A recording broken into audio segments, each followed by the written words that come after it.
السلام علیکم حضور، میرا سوال تھا کہ ہم آب زمزم کھڑے ہو کے کیوں پیتے ہیں؟ کھڑے ہو کیوں پیتے ہیں؟ جی بیٹھ کے پی لیا کرو. کس نے کہا ہے؟ میرے ابو نے. ہیں؟ ابو نے. ہاں رسول اللہ صلی اللہ علیہ وسلم نے تو یہ حدیث میں یہ فرمایا کہ پانی بیٹھ کے پیو. ہیں؟ یہ کہاں فرمایا ہوا ہے کہ آپ زمزم کھڑے ہو کے پیو؟ ہیں؟ میرے ابو نے مجھے بتایا تھا. تو ابو نے مجھے نہیں پتا، پھر ابو سے پوچھو.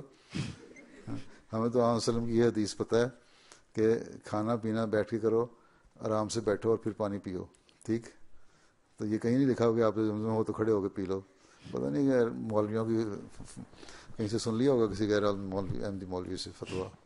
ہیں؟ ٹھیک ہے، آرام سے پیو، 3 سانس لے کے پیو، برتن میں ایک سانس نہ لو.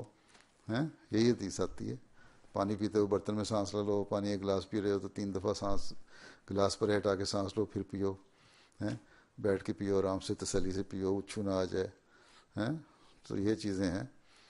باقی یہ کہ ہو سکتا ہے کہیں چلتے ہوئے کہیں آن صلی اللہ علیہ وسلم نے کسی وقت جلدی میں ہوں تو کسی وقت پی بھی لیا ہو کھڑے ہو کے. ہیں؟ تو انہوں نے کہہ دیا بس یہ فتویٰ ہو گیا کہ کھڑے ہو کے ہی پینا ہے. یہ غلط چیز ہے.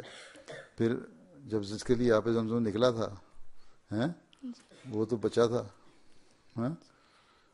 اس کو تو لیٹے لیٹے یا بٹھا کے ذرا سا پلایا ہوگا پانی حضرت حاجرہ نے. ہیں؟ ٹھیک ہے، آب زمزم اسی کو نکلا تھا نا جب اسماعیل ایڑیاں مار رہے تھے، تو وہاں تو انہوں نے اٹھا کے پلایا ہوگا نا، کھڑا تو نہیں کیا ہوگا اس بچے کو. تلے کہانیاں بنائی ہوئی ہیں.